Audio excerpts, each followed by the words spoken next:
Friends, మీరు ఎప్పుడైనా సరే పిరమిడ్లో ధ్యానం చేశారా?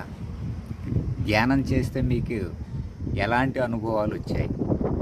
కామెంట్ రూపంలో తెలియజేయండి. మీకు దగ్గరలో పిరమిడ్ హౌస్ ఉన్నా లేదా కేవలం ఆశ్రమ పిరమిడ్ ఉన్నా ధ్యానం చేయండి. అందులో ధ్యానం చేస్తే మనకు వచ్చేటటువంటి అనుభవాలు ఎలా ఉన్నాయి?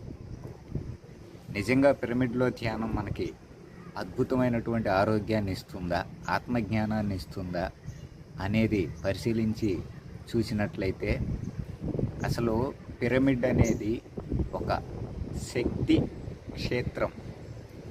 యూనివర్సల్ ఎనర్జీని ఒడిసి పట్టుకోవటంలో ఒక అద్భుతమైనటువంటి ఇదని చెప్పాలి. అందులో కూర్చుంటే వచ్చేటటువంటి ఆనందం, త్వరగా ఆలోచన రహిత స్థితికి వెళ్ళాలంటే పిరమిడ్లో ధ్యానం ఒక్కటే ఆ స్థితిని కలుగు చేస్తుంది. మనం బయట 2 గంటలు చేసింది ఒకటి, పిరమిడ్లో గంట సాధన చేసింది ఒకటి. పిరమిడ్లో గంట సాధన చేస్తే బయట 3 గంటలతో సమానం అవుతుంది. త్వరగా ఆలోచన రహిత స్థితికి వెళ్ళాలంటే పిరమిడ్లో ధ్యానం చాలా చాలా అవసరం. కాబట్టి మీ చుట్టుపక్కల ఎక్కడైనా సరే పిరమిడ్ ఉంటే ఉపయోగించుకోండి. అద్భుతమైనటువంటి ఆరోగ్యాన్ని పొందండి, ఆత్మస్థితిని పొందండి.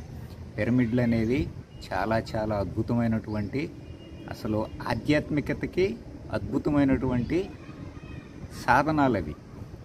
మీరు చూసినట్లయితే దేవాలయాల మీద ఆ గోపురం పిరమిడ్ షేప్లో ఉంటుంది. హిమాలయాలను పరిశీలించినట్లయితే యోగులు, ఋషులు, మునులు అందరూ హిమాలయాల్లో ధ్యానం చేస్తూ ఉంటారు. అవి కూడా పిరమిడ్ షేప్లో ఉంటాయి. దూరంగా ఉండి చూసినట్లయితే పెద్ద పెద్ద చెట్లు పిరమిడ్ షేప్లో ఉంటాయి. ఇవి అద్భుతాలు.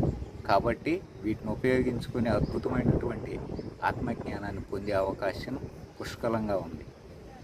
జై శ్రీరామ్.